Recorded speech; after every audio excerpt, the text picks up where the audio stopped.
Hello, everyone, and welcome. We are just so excited to have you here, and we're thrilled to share Osteoboost with you. Osteoboost has been a labor of love over many years of product development, clinical research, regulatory submissions, and we're just so excited to now have Osteoboost in the hands of patients.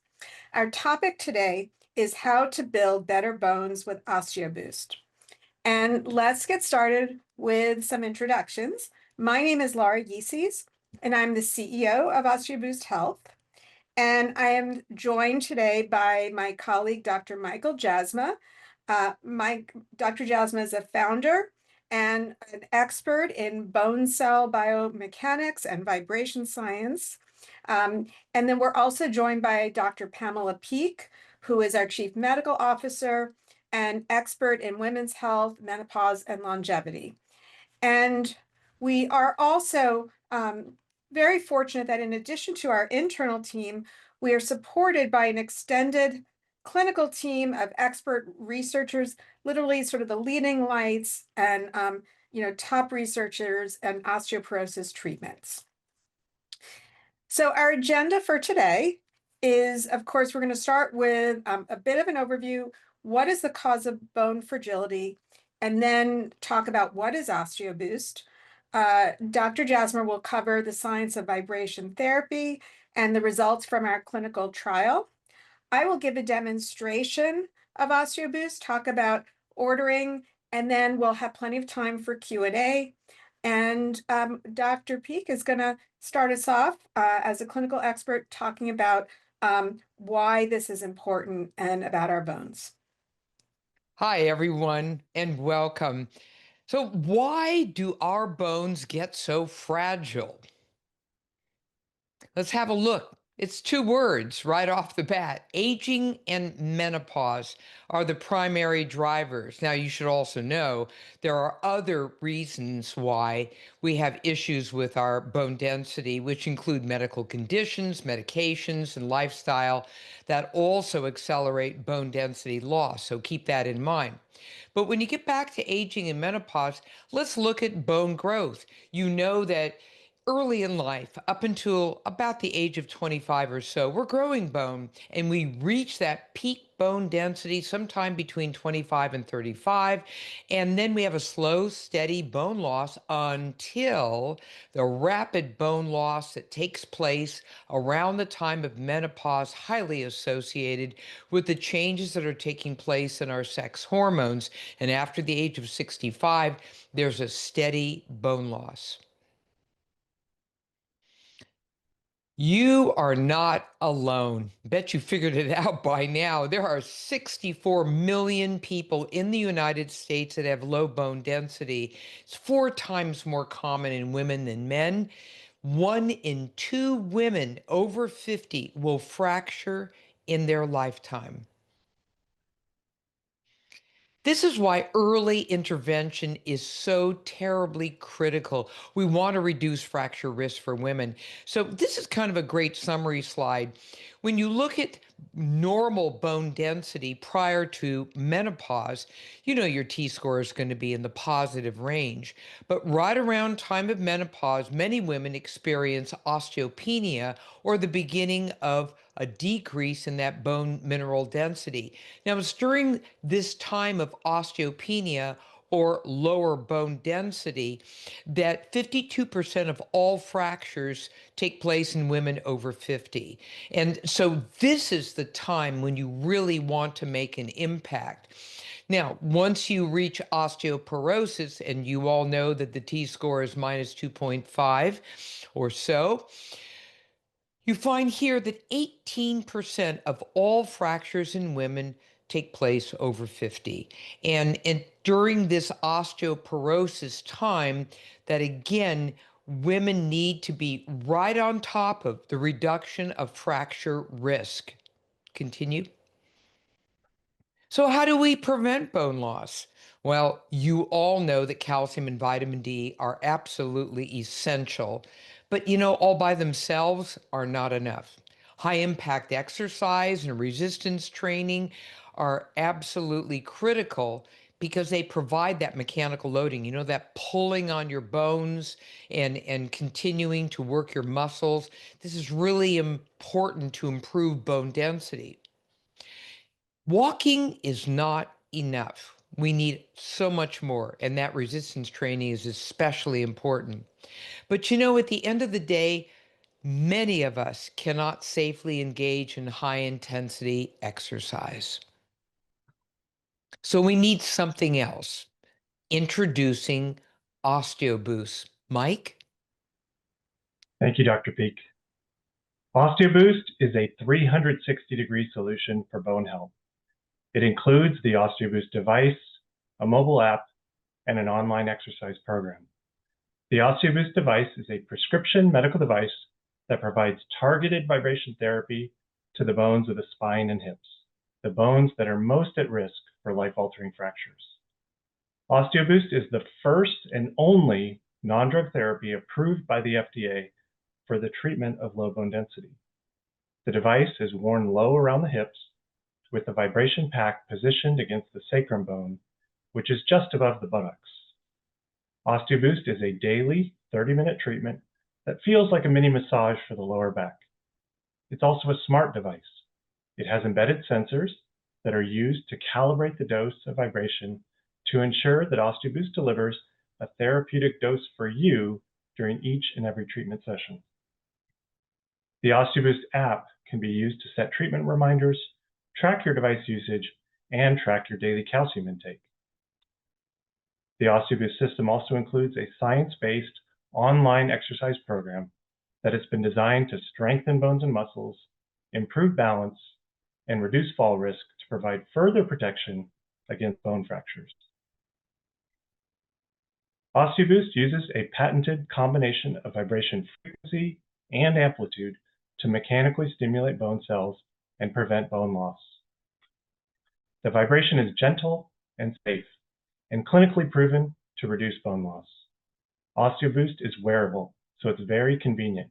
You get your treatment while doing activities that involve walking or standing, things like going for a walk, walking the dog, getting ready in the morning, or doing household chores. Now, some of you may be wondering if vibration can really have a positive impact on our bones, and the research clearly says yes. Osteoboost is based on over 50 years of research showing the benefits of vibration for our bones. And what's so special about vibration? Well, it mimics high-intensity exercise to stimulate bones and bone cells. A lot of the research on vibration has been funded by NASA. Due to limited mechanical loading on their bones in space, astronauts lose up to 2% of their bone density per month, which is what the average older adult loses per year on Earth. At the cellular level, vibration has been shown to stimulate bone cells to produce a long list of factors that are involved in the bone formation process. Numerous animal studies have also shown that these cell-level responses result in increased bone density and increased bone strength after vibration treatment. To prove that Osteoboost is safe and effective, we conducted the gold standard of clinical studies, a randomized, sham-controlled clinical trial. This study was funded by the NIH and conducted at the University of Nebraska Medical Center.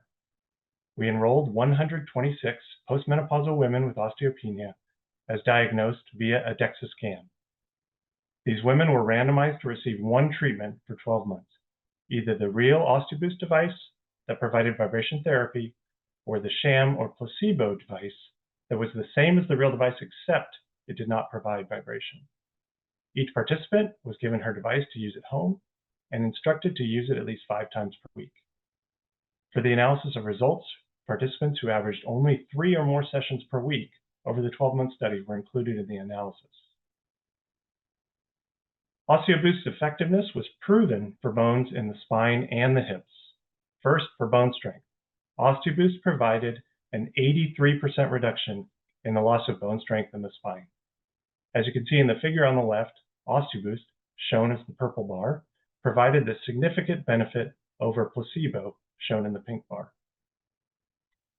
Similarly, for bone density, or BMD, Osteoboost provided an 85% reduction in the loss of bone density in the spine.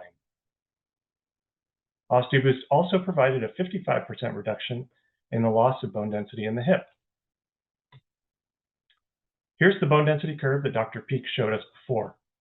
We see the downward trend through osteopenia and into osteoporosis as a woman ages. Based on an extrapolation of the clinical study results, this is what the curve now looks like with extended Osteoboost use.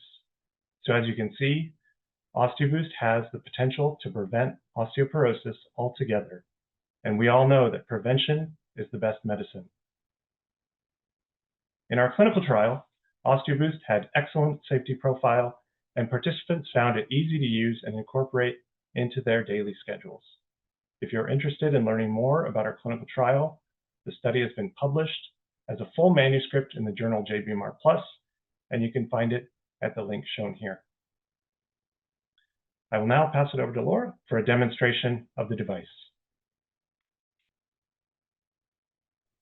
Thank you, Mike. So I'm really happy to show Osteoboost to you. So first thing you can see, I'm holding it here, is that it's fairly small, relatively discreet, and lightweight. So I'll just show you how I get started. So this is the outside. This foam pad is what goes against the body, against the sacrum, so we've talked about. So I turn it on, and you can see from the lights that it's on. And next, and I'm going to stand back a little bit so you can see where it's positioned. I put it on, and the key is that it needs to be pretty low. So even though it's a belt, it's not at the waist, and it's now sensing the pressure and calibrating. And after a few moments of calibration, we'll go into treatment.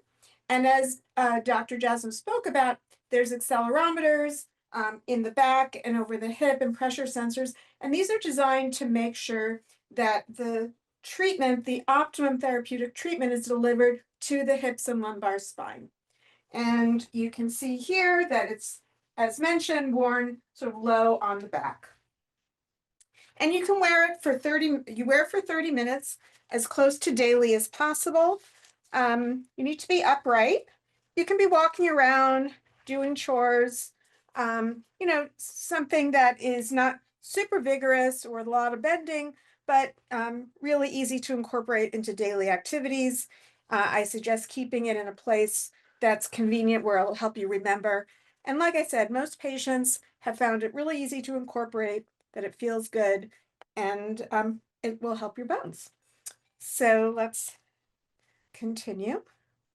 So I want to give you an update as to our production and getting devices to you. Oops, sorry about that. So I'm pleased to share that several hundred devices have been shipped and are being successfully used by patients. We had a founders or pre-order program. The interest in that was really high, triple our expectations. And then we did have a challenge with our contract manufacturer, our factory, being acquired. But the good news is that we are now ramping up. 1,000 units are in production right now, and our manufacturing scale is growing. And we're working to get Osteoboost out as soon as possible and the backlog cleared. So how do you get Osteoboost? Well, the first step is to go to osteoboost.com and order. It's very easy. There's a button, purchase button right on our website, and it's usually works most quickly if you order your device first. And then, as we've discussed, it does require a prescription, and there's two options there. You can work with your personal physician. That would typically be the doctor who ordered your DEXA and who is following your osteopenia. But you can also work with our telehealth provider, Beluga Health. There's a link to that on our website. That is, just a handful of online questions. So it doesn't require a phone call or video visit. Very easy. It costs about $30. If it's your personal physician, they can fax, phone, or order through their EMR. And the instructions for that are also on our website. Once you have both the prescription and you've purchased, our pharmacy health warehouse will ship the device to your door. Okay, so we'll start with a few questions that we know that many patients have. And the first is, and I just talked about a moment ago, do I need a prescription and why? Because I guess it looks like a very safe device, and of course it is. People wonder about that. Well, Osteoboost is a class 2 medical device designed to treat a condition, a disease, osteopenia, which should be managed by a physician. And for that reason, the FDA designated it as a prescription device. Um, we get a lot of questions about insurance or Medicare. Unfortunately, FDA approval and Medicare insurance approval are separate things, particularly for devices. We are working very actively. We're in discussions with insurers and Medicare. I don't have an exact timeline to share. Um, you can help us if you submit to your insurance company. That will also help us accelerate. We do have a few patients who have been getting reimbursed, although that is, not the majority right now. And like I said, we are working on that for the future. Another question, and I saw many of them in the Q&A today, is can Osteoboost be used to treat osteoporosis? In fact, I bet many of you never had a diagnosis of osteopenia because by the time you were tested, you have osteoporosis. Well, our clinical trial enrolled postmenopausal women with osteopenia. So that is what we can make claims about. That's what we talk about on our website. Essentially, that is what FDA gives us the guidance to market, and we know exactly what the results are there. That's what Dr. Jasma has shared with you. I can say that the mechanisms of stimulating bone density are consistent across normal osteopenia and osteoporosis bone density. And so, you can discuss this with your personal physician, and they can determine if Osteoboost is right for you. We are planning to conduct a clinical trial for osteoporosis in the future. And the answer is similar for men. The mechanism is similar for bone density between women and men, but our trial was in women, so that's where we know the results. Men, if you are considering Osteoboost, we suggest that you speak with your personal physician. And with that, I also want to highlight how to get in contact with us. support@osteoboost.com. If you have any questions, we're standing by. We have a great team of Osteoboost experts to help you. You can also call. They're available by phone as well. And with that, we're looking forward to answering your questions. So, And Laura, we have quite a few questions falling into certain little categories here. If you wanted to start to jump in here a bit, and I think it's wonderful that you're also showing this slide that really helps people understand how far we've already gotten as a young company with the awards that we've gotten, the patents we now have in the United States and Japan, and the fact that the National Institutes of Health has supported our research, let alone the wonderful features we've had throughout the media. So that's wonderful. Right off the bat, I just want to say we have quite a few questions asking about osteoporosis. Mike, as an expert in bone physiology, if you can kind of help clarify what happens, we already know from our trial what happens with osteopenia and the similarities, et cetera, with osteoporosis from your perspective. Sure. So as we saw in the slides, the kind of progression of bone density loss goes from normal to osteopenia to osteoporosis.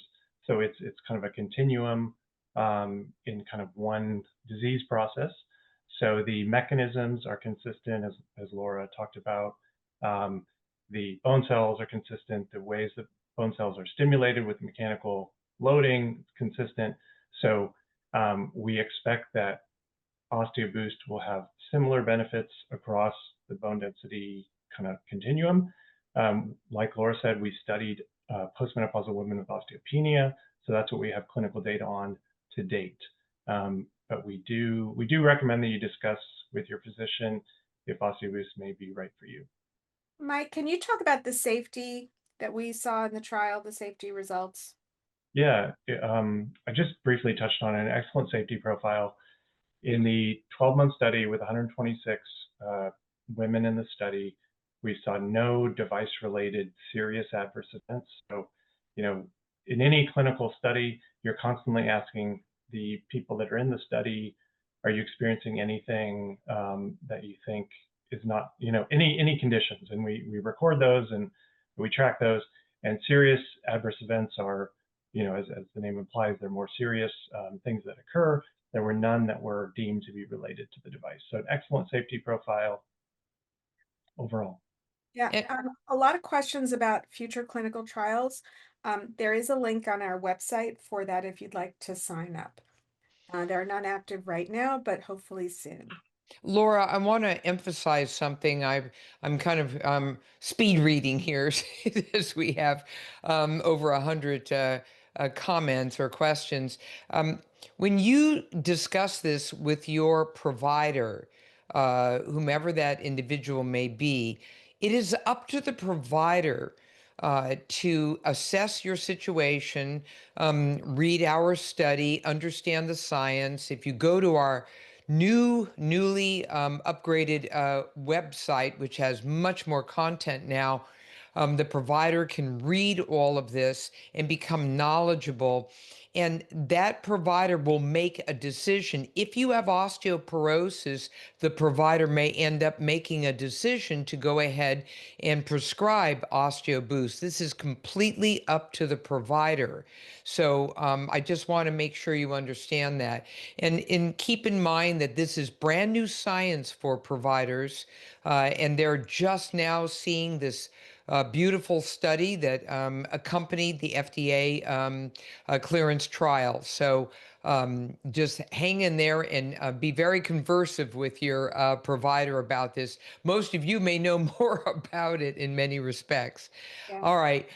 There was a question about the 30 minutes.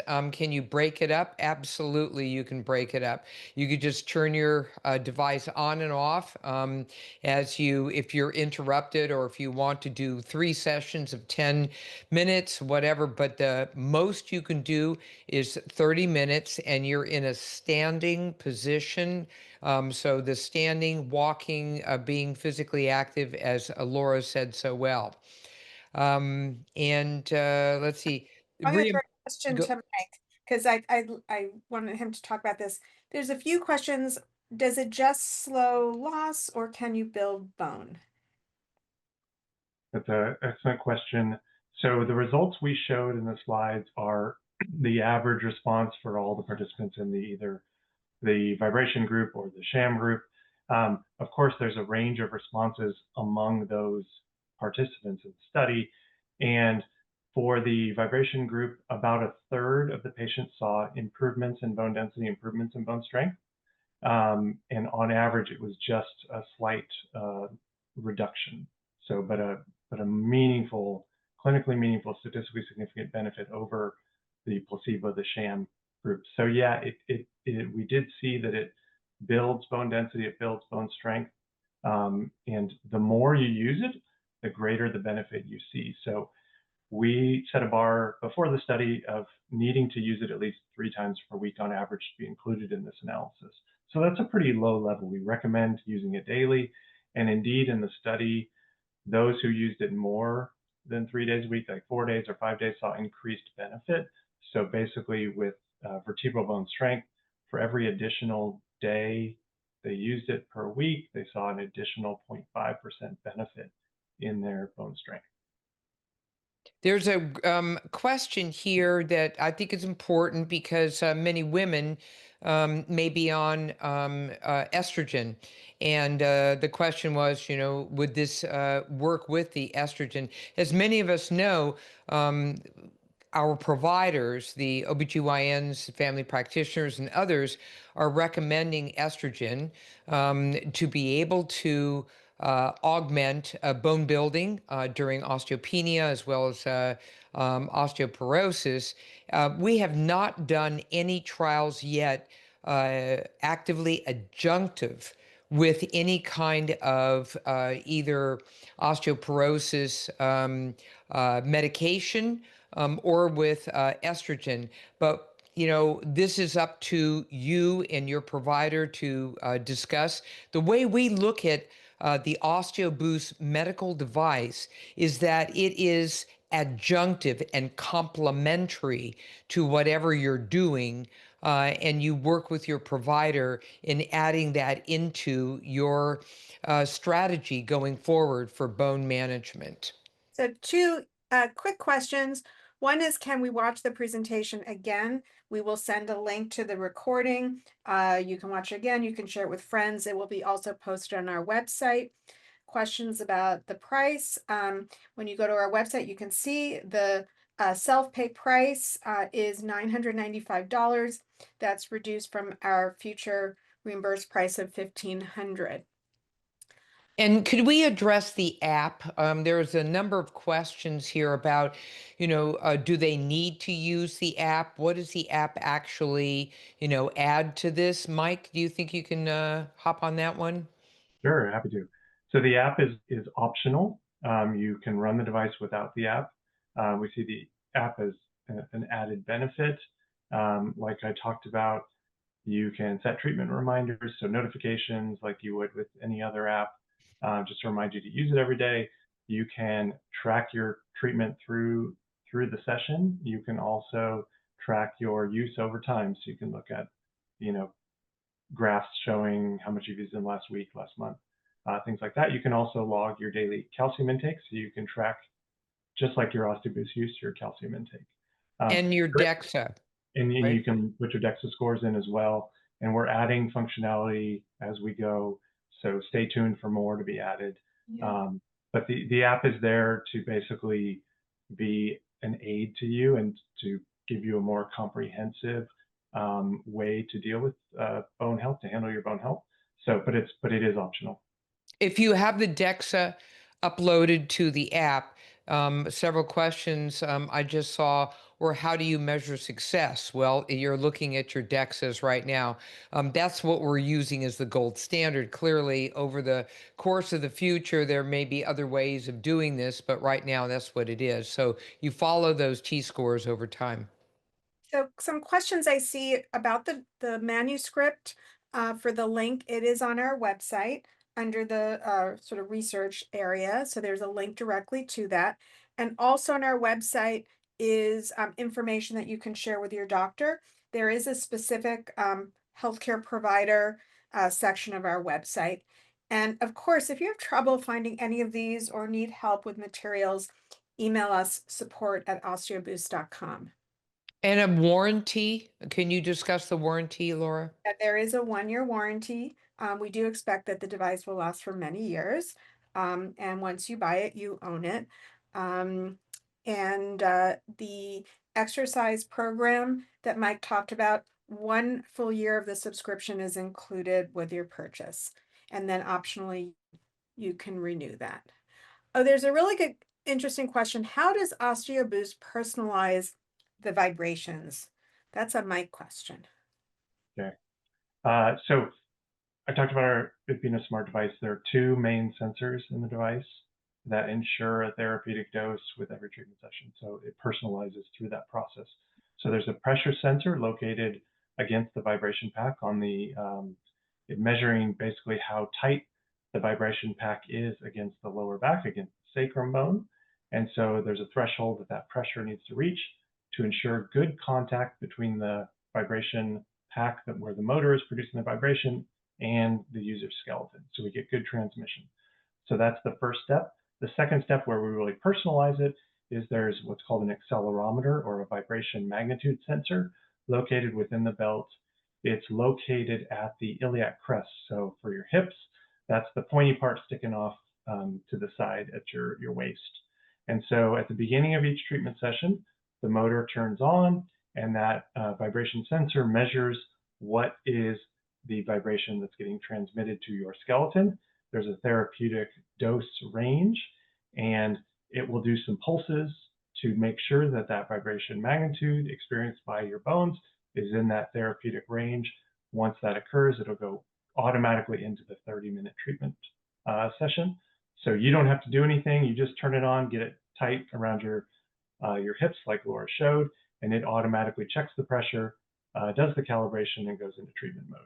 So it's through that process that it personalizes to you, because our body compositions are all a little bit different. How tight we put it on can be a little bit different. So it just takes all that into account to ensure that you're getting a therapeutic dose. Mike, there's a couple questions about, are there contraindications? What about hip or knee replacements? There are no contraindications for the device. There are some things that you should talk to your doctor about.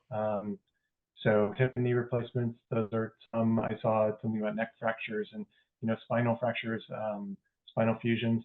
Things like that are important to discuss with your doctor.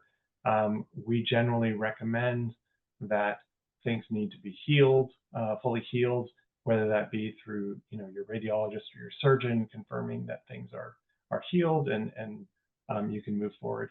So like for a hip implant, and I used to work at the FDA reviewing hip implants, we typically recommend you wait until the bone has integrated into the implant so that it's well fixed. So that typically takes place in the first 6 months. So we would recommend that you wait until 6 months after hip replacement to use Osteoboost. And sort of two sides of the same coin. What was the duration of the study, and for how long should you use Osteoboost? The clinical trial, each participant was in the study for 12 months. So we did, to look at those changes in their bone strength and bone density, we took a scan at day 1 when they entered the study, and then at the end of 12 months, and we can compare the change in those parameters over months. Recommend that you, just like with exercise, your doctor, I'm sure, is always talking about the importance of exercise for your bones, not good for, then keep recommending you to for the rest of life.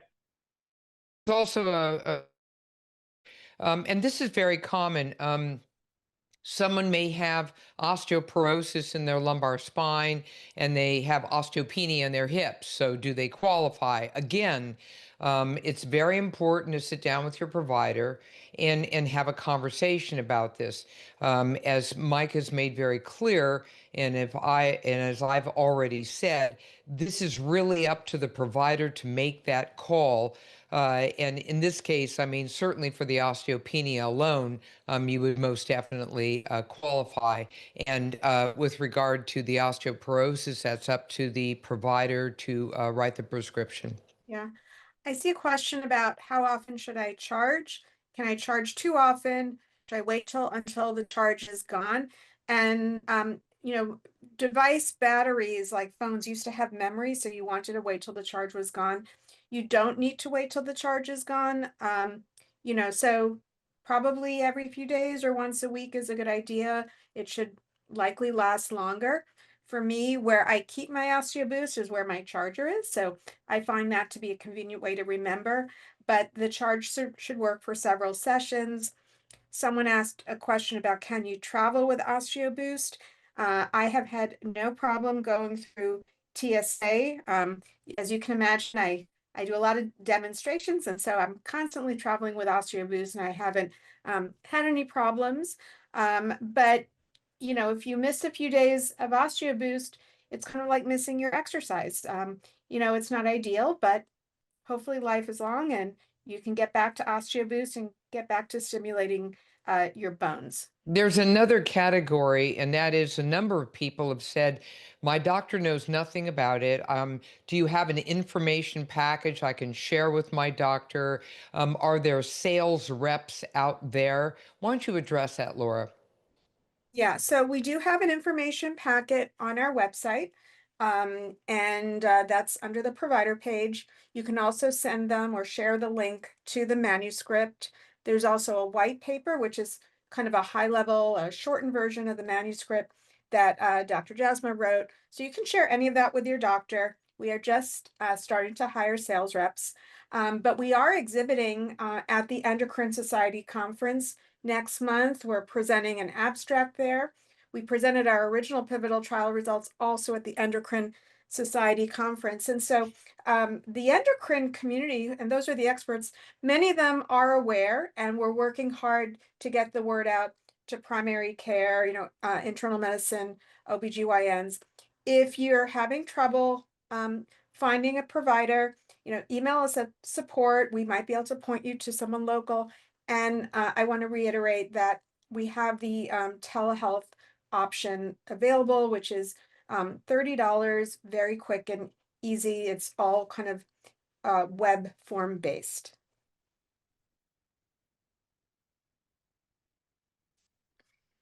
Why can't you sit with Osteoboost on? We designed the device to be worn while you're standing. I talked about the different sensors and how we, calibrate the dose. So that is done in a standing position. Basically, when you're sitting, there are many different ways you can sit.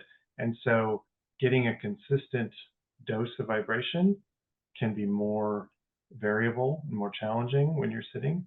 And so that's why we designed it to be worn while in a standing, walking, upright position. So that's how it was designed to be used. There's a lot of questions because you talked about the science of vibration, and Osteoboost is the only vibration device to be approved as a class 2, or cleared, I should say, as a class 2 medical device by the FDA. So what's different or special about Osteoboost that allowed it to get that clearance?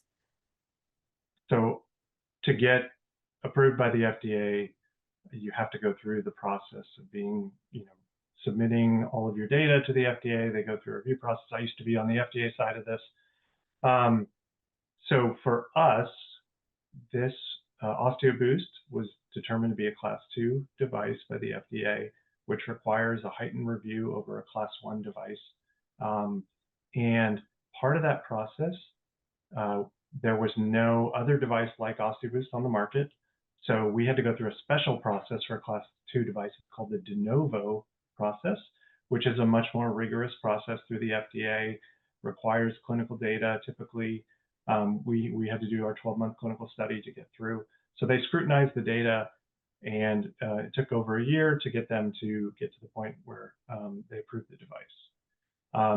There are class 1 devices out there. I've seen some questions here on vibration platforms. So if you're not familiar with a vibration platform, it's basically like a bathroom scale that vibrates, and there are different models. They have different levels of vibration. None of those are all class 1 devices, so they have not gone through this rigorous FDA review process that Osteoboost has.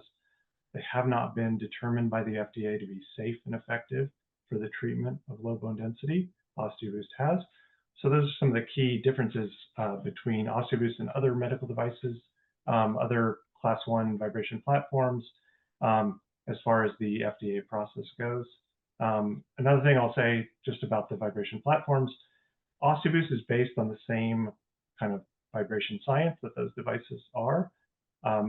Those devices, you stand on them, so they're applying the vibration to the bottom of the feet. Why did we go a different route and apply it to the lower back? Because vibration dissipates as you get away from the vibration source. So and the data proves this. If you look at studies that have been done on vibration platforms, they do really well in the ankles and the lower leg. So if you're interested in building the bones in your ankle or lower leg, vibration platforms are the way to go. But the magnitude dissipates as you get up to the hips and the spine, the bones that have the fractures that really impact our lives. And so that's why we designed Osteoboost to be wearable with the vibration focused at the hips and spine, so that we're targeting the bones that need it most. I'd like to invite the providers. I see a goodly number of providers who have also are attending and doing an outreach to reach out directly to me with your questions, because your questions are great. And all you have to do is email Pam at osteoboost.com. Pam, my name, Pam, Pam, at osteoboost.com. I'm more than happy to take your questions because they tend to be more at the provider level. And thank you so much. And then on the medical end of it, I see that there were a couple of questions about what if you had knee surgery and what if you have a pacemaker.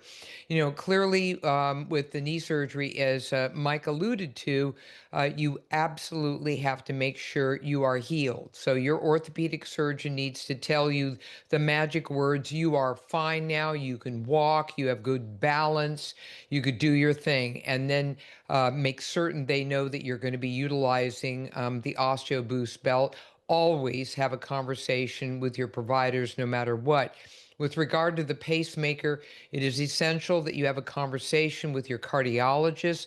And again, educate your cardiologist, showing them the materials from the website so that they understand what this is. My general feeling is you should be fine, but you need to be cleared by your cardiologist. So there's a few people who put questions related to their exercise, that they are already very rigorous exercisers, runners, strength trainers, horseback riders. Can Osteoboost help people who are doing that level of activity? Absolutely. No question about it. I sit on the board of the American College of Sports Medicine. OsteoBoost, as I mentioned before, is all about adding one more tool in your tool chest. So if you're out there lifting weights, you're just amazing. Okay, just keep it going. If you're horseback riding, I saw that one. That was pretty good too. Please keep doing that too. What we're talking about is as we age, we need all the help we can get because so many other factors, occur. For instance, genetics. Many people have a genetic predisposition toward osteoporosis. You want to be able to have all those tools working for you. So, my answer to you is absolutely. I'm a triathlete and I use that OsteoBoost every single day. I'm in great shape and I want to have that extra tool. You do too. Yeah. Um, if vibration platforms make me nauseous, will this device be similar? Um, we saw a very little report of that symptom in the pivotal clinical trial. So I would say hopefully not. But there is a 30-day, return, no questions asked return policy, as long as the device is in like new condition. So you could give it a try. Is there a specific range of vibration frequencies that this device uses, Mike? Yes, it is between 20 and 40 hertz is the allowable range of the motor. And again, part of the range is used during that calibration process. We start in the middle of the range, and then depending on how that vibration is being transmitted through your body, then it will kind of move that up or down to get the optimal therapeutic dose. There are a bunch of questions that can be answered really well by going to the website for osteoboost.com. And questions like, what about that telehealth information? It's there. The consumer and provider information is there. We have videos, we have webinars, we have materials you can download. We've tried to be fairly comprehensive. So, please access osteoboost.com to learn more. Yeah. Someone asks, if you order and then are not able to get a prescription, um, what happens? You just ask for a refund, no questions asked. So that is not an issue. Um, there's there's 217 questions. I think there were a lot of overlaps, so we've tried to address as many of them as possible. But the team will go through, and if there's questions that were not answered, we will do a written response and have a Q&A that we'll send as a link to those who attended the webinar. So I'm so glad that you were here with us today. We're really just very proud and excited to share OsteoBoost with you, the first medical device approved for low bone density, the only non-drug treatment, and we're here to help you. We wish you very strong bones. Thank you.